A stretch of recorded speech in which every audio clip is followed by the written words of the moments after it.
This one is dedicated to each and every one of you who appreciate a great glass of wine. You know what I mean? It's Monday. Let's raise a glass to the beginning of another week.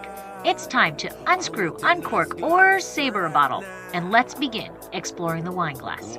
Today, I am virtually traveling to Argentina and discussing sustainability. I am chatting with Guillermina van Houten, the sustainability expert for Tilia Wines, the first winery in the region to become sustainably certified. Sustainability is in Tilia's blood, and it shows in their wines and in their newly redesigned label.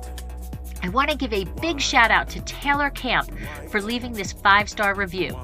Lori is the best host and so knowledgeable. Love listening to this podcast to learn more about wines and their regions. Thank you so much, Taylor, for listening and for leaving this fantastic review. This truly is the best way to show support of the podcast. So why not be like Taylor? And while you're listening, take a moment to rate and review Exploring the Wine Glass. Ratings are now available on Apple Podcasts, Spotify, Stitcher, and Audible. Taking 1 minute of your time is the only way the logarithms will suggest Exploring the Wine Glass to others. And since you're enjoying the podcast, other wine lovers will too. So I hope you enjoy the sustainability conversation with Guillermina van Houten of Tilia Wines. Slancha. Hey everybody, I'm Lori Budd, a UC Davis winemaking program, someday service, champagne specialist, and WSET Level 2 graduate. You can find Exploring the Wine Glass on all the socials as well as your favorite podcast catchers. If you haven't subscribed yet, now's the perfect time to swipe, subscribe, rate, and review. I promise I'll never tell you what to drink, but I'll always share what's in my glass. Hey everybody, welcome to another episode of Allure of the Poor, sponsored by Dracaena Wines. I am your host, Lori. I am a UC Davis winemaking graduate. I have a specialty in champagne, WSET Level 2 graduate, and I am here today, Tilia Wines in Argentina, where I have the vineyard manager, Guillermina van Houten. Am I close? Yes. Yes, close. It's okay. So welcome and thank you for coming. Thank you for inviting us. Yes. Okay, so my first question is, the Tilia is really, when you look at the website, when you look at the wines, it's very nature oriented and very respectful to nature.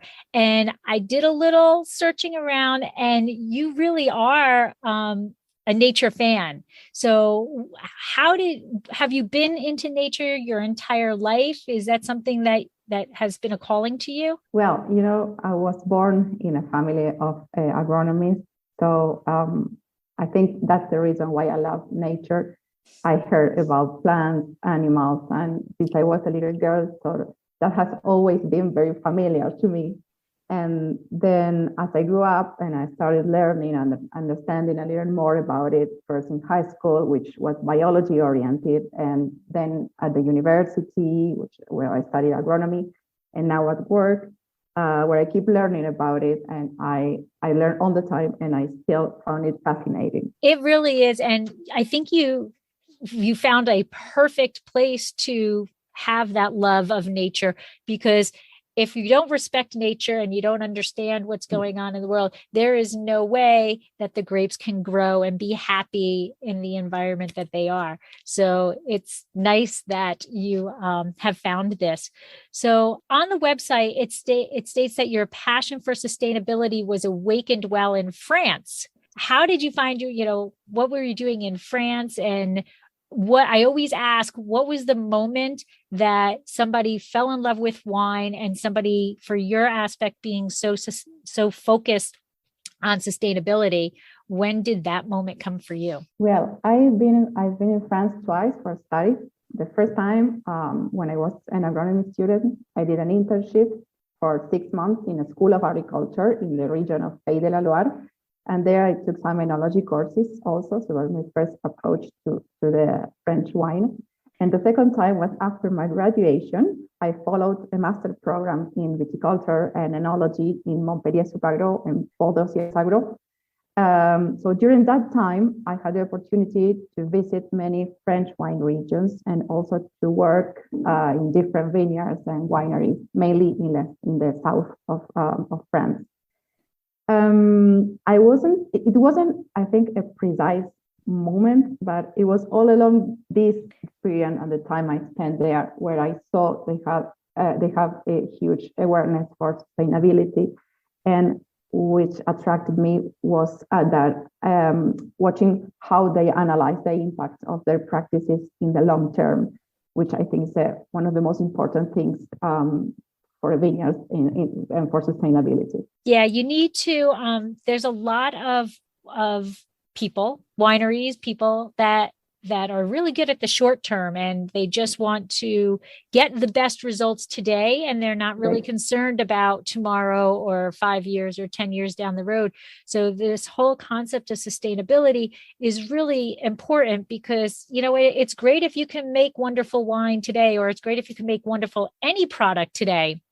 But if you're harming the planet and you can't do it 10 years from now, what's the big deal, right? You have nothing 10 years from now. Yeah, I couldn't agree more. That's our idea, the core of sustainability. Yeah. And so there are really a lot of certifications that define what the regulations are, right? I mean, it's not simple to be sustainable. You have to be aware of a lot of different situations that are occurring all at the same time.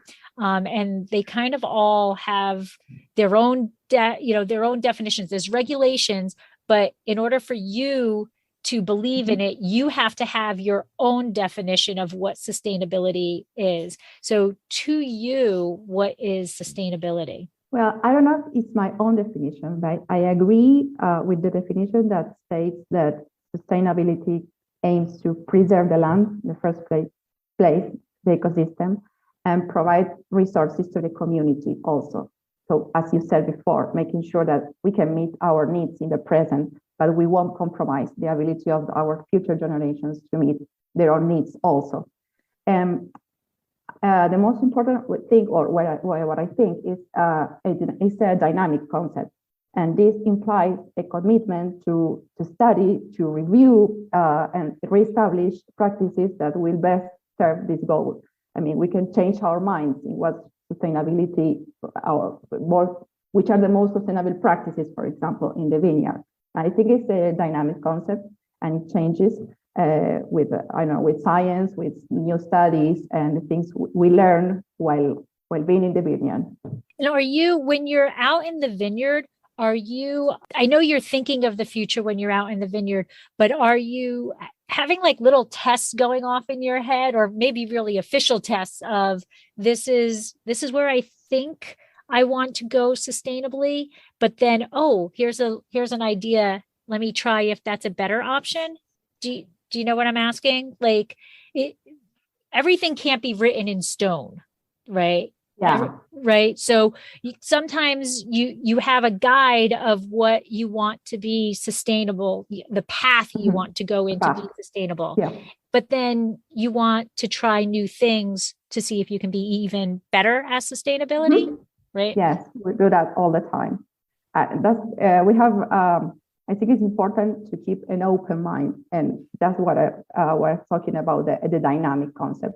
I mean, maybe this is what we have been doing for a long time because we thought that was the best thing or the best practice for the soil, for the plant.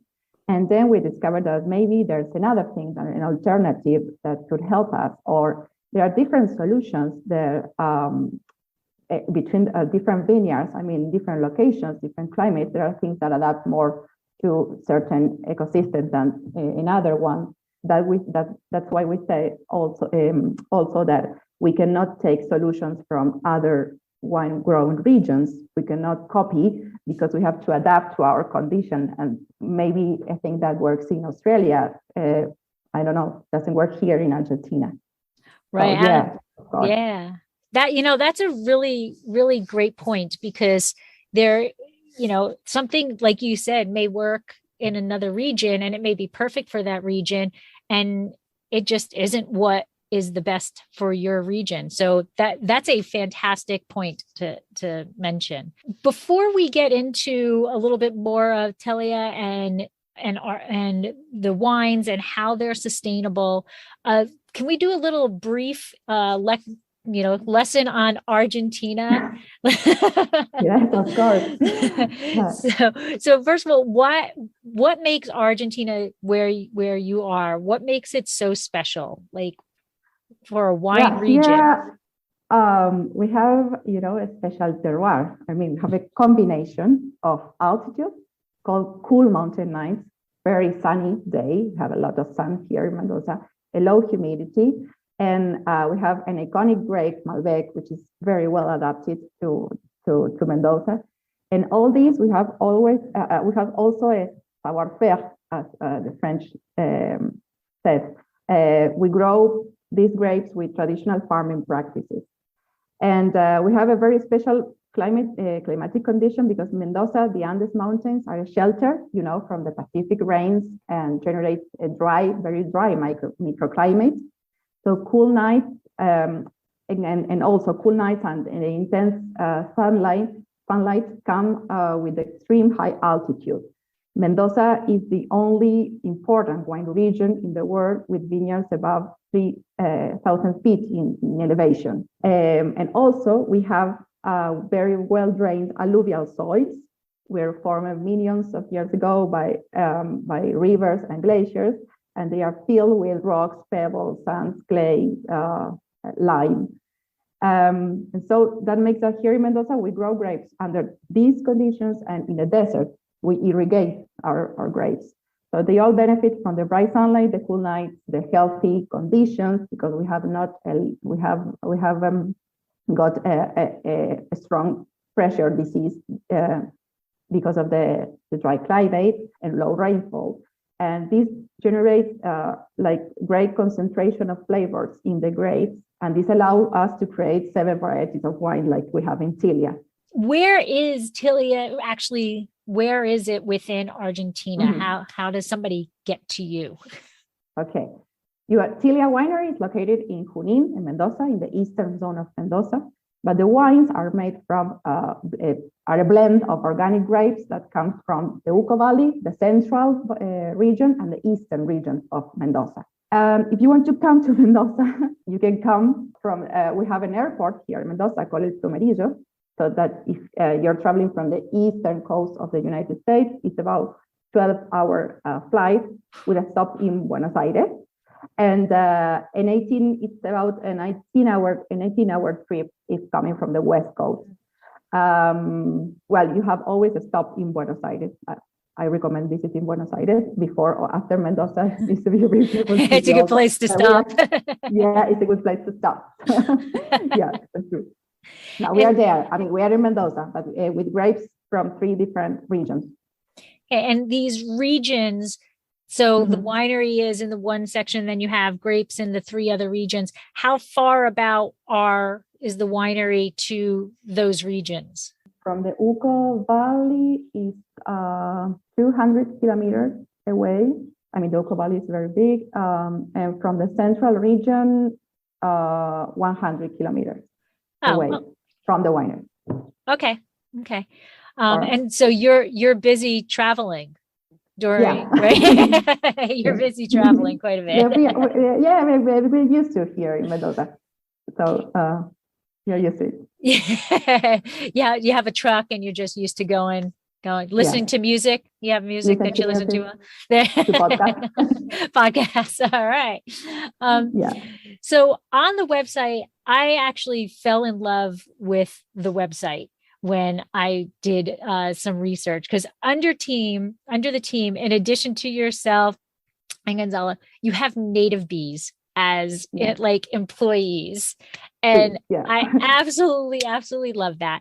And then there's the Tilia tree, and I'm going to say it wrong, Harilla plant. Yes, very difficult to say. Okay. And then javelin. right? Sí, gavilán in Gavilan. Spanish. Okay. So, and then you also give praise to the fauna and flora, which is so important to the sustainability. So first, let's talk about the bees. Are you raising the bees, or is it just such a wonderful area of sustainability that the bees are prevalent there? No, we are not raising them. Okay. They are native. They are present and they are naturally present in the vineyard. And we talk about the bees as partners because they are very representative of the spirit of Tilia. There are over, there are over 200 native bee species in Mendoza, and they are pollinators. And in the vineyards, they help us preserve the flora diversity, for example, in our cover crops that we use between the rows. And this diversity, in turn, promotes a bigger diversity of insects and birds. So bees is like the representative insect for us. That's why we like it. We use them in the label also. I love it, which I'm going to show a label. This is your Bonarda. Okay. Mm-hmm. Which first of all is really cool that you have Bonarda. There is not a lot of wineries or not a lot of wines that we see here that is Bonarda. But on the label, it is true just Mother Nature on a label here. And it is beautiful. You have, and I don't know if this is the meaning behind it, but this is what I got on it. I saw somebody holding a leaf, which to me is, you're hand in hand with nature. It represents a social sustainability. This one, each one of those symbols, I can explain them to you. Yeah, each of those represents the pillars, let's say, of Tilia. And the first one, the hand with the leaf represents humans, so social sustainability. That means that we support community with an array of social programs. And for example, one of these programs is to invite some interns from local high schools to come and work in our vineyards. And we try to promote young people to stay close to their community. We always tell an example that there was a couple of a young boy and a girl which came to work a season with us, and they didn't know, they have never been in a vineyard before, and they didn't know how was the work there because they don't go to the vineyards with their parents as they used to. So they did the internship and they experienced how we work. We share, the know-how with them, vineyard tasks. And they felt it was a great job. So we tried to encourage them to study some agricultural careers or to stay with us. So now the young man works in the vineyard, and the girl, for example, wanted to be a police officer at first, but then she changed her mind and she's now studying to be a field technical. So this was a huge win for us. It's because we promote them to stay close to their homes and to their local community. That's wonderful. That's wonderful. A symbol means. Yeah. Then you have the other symbol that is a mountain and the river pulling through the mountain. You see the water. That is we call deeply rooted, and it refers to our traditions. And we like to explain like this with the vines root. Vines have very extensive root systems, especially Malbec. Take water and nutrients from the soil, but without water, we won't have these deep roots. So to water our vineyard, we still use the same sophisticated canals our native people designed and built 600 years ago to make the water melted from the Andes arrive to each vine. So that's what this symbol means, deeply rooted. It refers to honor our traditions. Okay, and then we've already talked about the bee, but I have to show the bee. Oops. I have to show the bee. Yeah, the bee is there. The bee is like the summary. So I'll tell you in the end if you want. So because it's in relation with the other ones. You have also a little leaf there. You have a bee, a sun, a sun, and a leaf. Yeah, the leaf represents biodiversity, because we say always that it's important to have natural and balanced and resilient ecosystems. And we want to say that in our case, we want to have stronger vineyards. And when we mean resilient, we say that it's an ecosystem that will be able to recover quickly from difficult conditions. That's why the leaf is there, representing biodiversity. And then in relation with this also is natural resilience. That means that we won't have what I was telling you before. We won't have the same solutions or management techniques that may have in other countries. And we like to look for local solutions in our native ecosystem. I mean, I believe in technologies, but sometimes that's nature does best. And for instance, when we use cover crops in the mid-rows, that help us avoid losing soil, that makes our soils healthier also. We study and we look for the correct species, and we seed them or just let them grow if they're spontaneous. Sometimes they are better, sometimes not. But we will look for solutions in nature, trying to use the less inputs as possible. And then stronger. Then the last one is the B. We love this. They're stronger together. And we chose the B because, as I said before, they are great team workers, and everything B does, they help us in the vineyards. So they represent like what we need to do, because sustainability for us is not one thing or one action, it's a sum of things, because there are threats everywhere and it's not easy at all. So it's a summary to reflect our values, to respect nature, support the community, honor traditions, and that's why there's a B there. Well, I absolutely love it. It's it's simple and complex at the same time. And it tells complex topic, sustainability. Yeah, it tells an entire story of who Tilia is and what they care about, how they care about the nature so much. And the drawings themselves are simple, but as they all come together, it really does tell a complex story. And the other thing, for anybody who finds the wines, it does tell the little stories of the images on the back label. Mm-hmm. So it is there. Also there. Yes. So all of these practices come together to create a wine that is good for the environment. And how many different wines are you making? 7 wines. 7 different wines. Okay, yeah. 7 wines. Malbec, Bonarda, Malbec Syrah.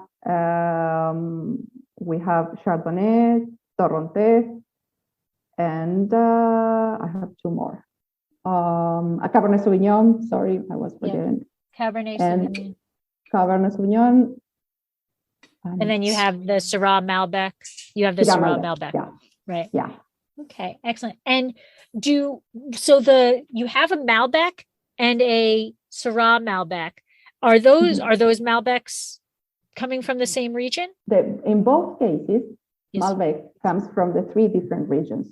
Okay. So there are different profiles of Malbec. So we look maybe more freshness from the Uco Valley, or more, different profiles that Gonzalo, the winemaker, looks for to make Tilia wines. So it comes from the 3 regions. And now a word from our sponsor. Did you know that Dracaena Wines has a wine club? We named it the Chalk Club. Draco is on our label, but Vegas was getting a bit jealous, so we decided he deserved to be our wine club spokesdog.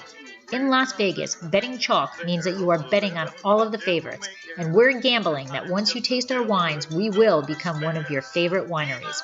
The club is simple, yet a bit different than most. We don't ask for a lot of commitment like others do. Choose between 3 tiers.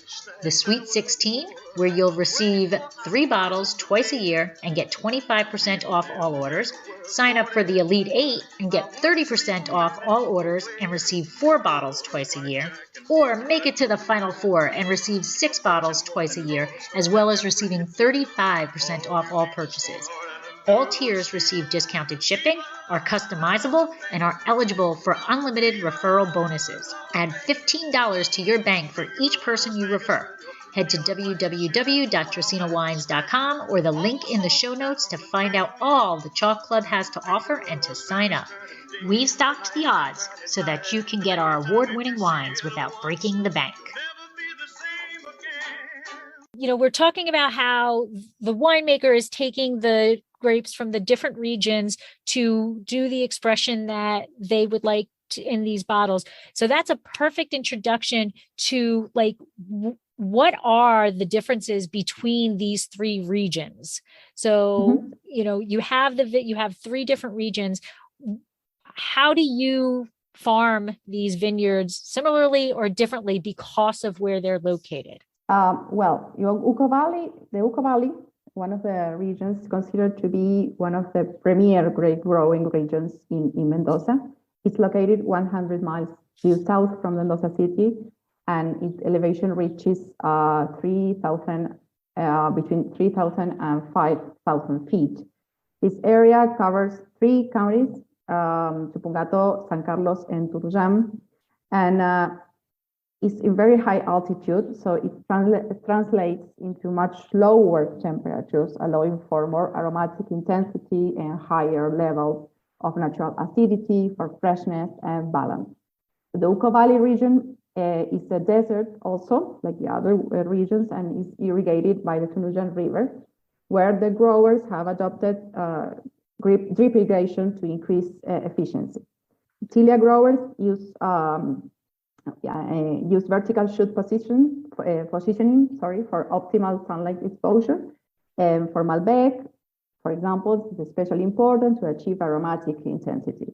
So the climate in the region is very arid, between 200 and 400 millimeters of rain, and soils are very, very shallow, with loamy, sandy, and with limestone and surface stones. So the grapes from the Uco Valley are very intense and have very intense and complex flavors, and they lend a freshness, like a cool freshness in the Tilia wine.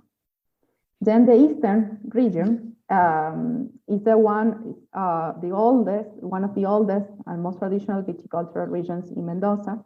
It's located 50 miles to the southwest of the city of Mendoza, and it reaches up to 2,150 feet. This area covers the counties such as San Martin, Junín, and Rivadavia. It's a desert climate also, and the region receives less than 8 inches of rain per year and gets an average of 330 sunshine days a year. So we have a lot of sunshine. So growers use VSP, vertical shoot positioning, to ensure the right light exposure. The Tilia growers are working to develop new plantation densities and lower yield levels that increase concentration and flavor intensity. The grapes in general from the eastern region develop very ripe, rich fruit flavors, and we produce wines with excellent mid-palate richness to our Tilia wines. And then the central region is home from the oldest high-quality vineyards in Mendoza. It's irrigated by another river, it's called Mendoza River, located 12 miles due south from Mendoza city, and its elevation reaches 2,600 and up to 3,700 feet. This area covers Luján de Cuyo and Maipú counties. In this region, the climate is also arid, and it receives an average of 180 millimeters of rain. They have alluvial but clay soils with a rocky subsoil, and that's common for the three regions, that they contain very, very low levels of organic matter. Together with the continental climate and the wide thermal amplitude, the conditions, they produce rich, intense wines of a deep violet color, and they are very concentrated with plummy and spicy flavors. So that's the three regions, more or less. So we look for different things in each region for our wine. So this is a difficult question. because it's kind of like asking your favorite child, is there one of these regions that you prefer to work with? Not that you don't like working in the other regions, but is there one of those regions just that you feel a little more, more close with? I don't know, the Uco Valley has a very, I don't know, the scenery is beautiful. The environment with the mountain is closer, but the other ones are also very, I don't know, very interesting. And I like to work in the three of them. I cannot choose one. They each have their own special place in your heart. I have a different, or a place that a place in the vineyard specific that I like to be there the most. Yes, I have one in each of them. It's your own little private getaway in each of the vineyards. Yeah. Yeah. That's what I find. Being in a vineyard is a very peaceful place that, you can just walk through them, and the sounds that you're getting from the animals that are there, the birds that hopefully aren't eating your grapes. They're just walking through. We don't have many eating grapes, birds that eat our grapes. Oh, you're lucky. Yes, very lucky. That's nice. There are threats, but not birds. But I find it like, if I'm kind of like wired or whatever, and to nature in general does that to me. If I'm fired up about something, I'll go take a walk. I'll go be in nature. But being in the vineyard and seeing the evolution that the vines go through during the year, there's something special about having that ability to walk through. And I ask the question all the time, because I have my answer. I have an answer, but during, we have this life cycle of the vines, and there's a dormant space, right? They sleep at some point, but do you have a favorite time of year to be in the vineyard? Yes. Well, I love the vineyard in the autumn for the colors. I don't know. It's a very, after harvest, that is a very rush. We are always running and we have a lot of work. Autumn is a moment where all is finished and we are preparing to rest, like the vines, and the colors in the vineyard are really, really, I don't know, really beautiful. I like to work to walk in the vineyard with these changing colors. Leaves are changing its colors. And then in the spring, I really like the smell of the vineyard flowers.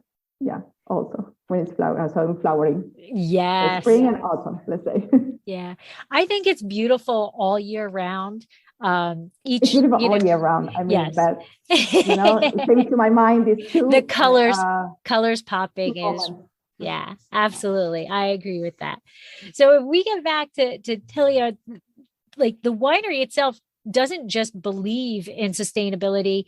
You guys are actually leading the way. So I believe you are the first Argentine wine to carry the certification, the Bodegas de Argentina certified sustainable seal.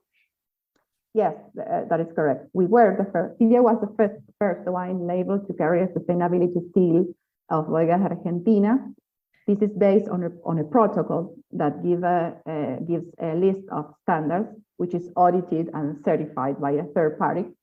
But to date, there are more than 80 vineyards and wineries that have been certified in Argentina. But Tilia was the first to have the label to have the seal in the label. That's wonderful. Tilia has always been driven by sustainability. That's why with the new label and this certification also carrying the label, we seek to create like an action around sustainable living, not only in Argentina, but also around the world. It's incredible to be able to say you're the first to have done anything. Never mind, you're the first in the region to understand the importance of sustainability. And I looked at that document. You're saying there's regulations that you needed to follow. I looked at that document. It's 155 pages long of things that you need to do in order to get this certification. So can you tell us, I mean, I don't want to, I can't even hear 155 things, but like, what does that mean to, this third party has come up to these 155 pages worth of stuff?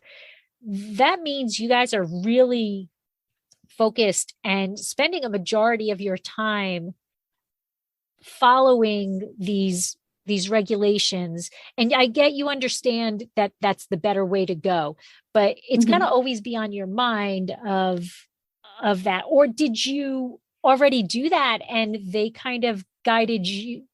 I'm asking you a horrible question. Let me start over again. So you understand what I'm trying to say? If we started before, to do this kind of practices.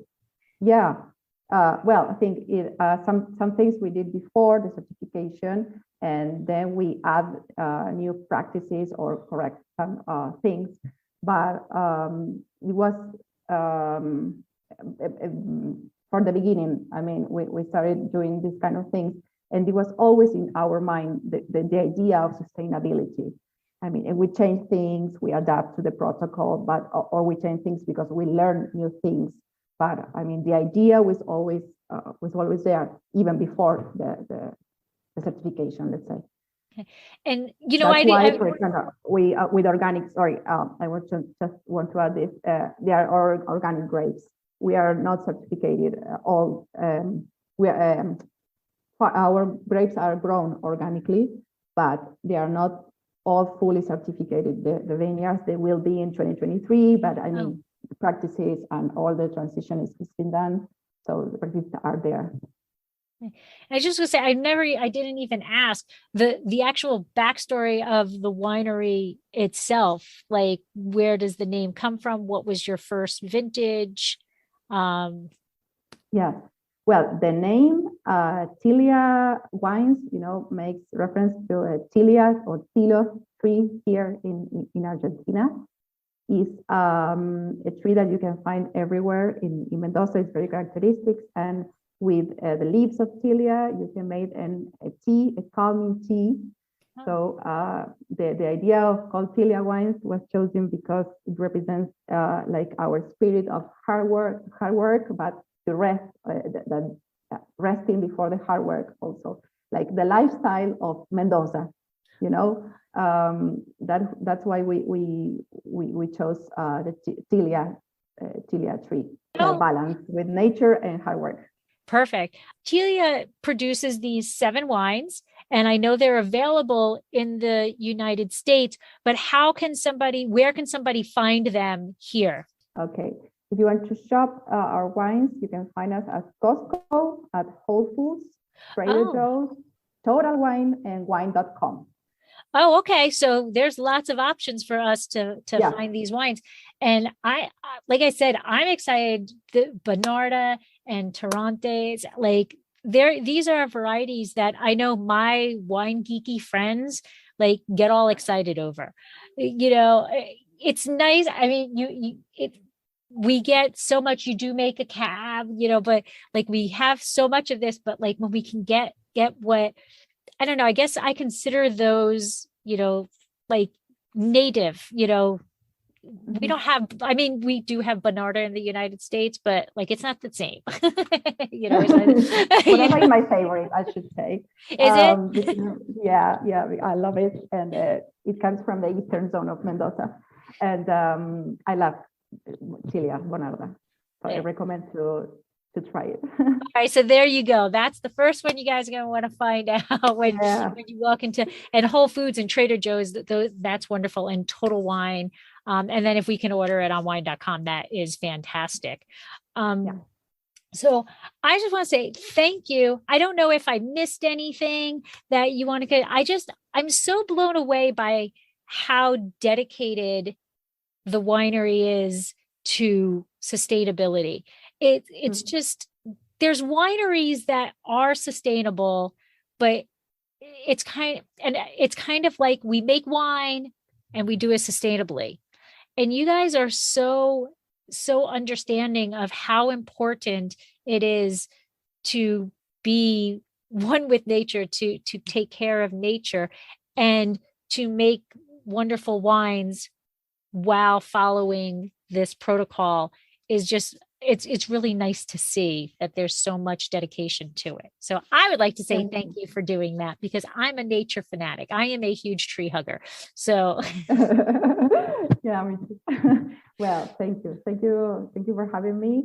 And Lori, if people want to find out more about Tilia, yes, they can visit us on www.tiliawines.com. We are also on Instagram, Facebook, and Twitter at Tilia Wines. So we invite people to tag us on social media. Sorry. Yeah. Well, thank you so much for joining me and for sharing the Tilia story and the sustainability. And I need to get out there eventually. Yeah, so I would love to come visit. Every time I see pictures of the region, I just think it is such a magnificently beautiful region. And the wines that are created in the region are one of my favorites. So I do definitely need to get there. But thank you so much for taking time. I don't know what time it is there. I think you're 9 hours ahead of me. Is that? No, I think we're 5 hours. Oh, 5. Oh, okay. All right. That's not bad at all. But thank you. No, it's okay. Don't worry. Thank you so much for taking the time and for sharing the story. And I am excited to try these wines. And since it's your favorite, I'm going to start off. The first one I open is going to be the Bonarda. So everybody can pay attention to my social media channels, because we will be talking about this. So thank you very much, and have a great week. And I hope to see you in real life one day soon. Yeah, me too. Well, thank you, Lori.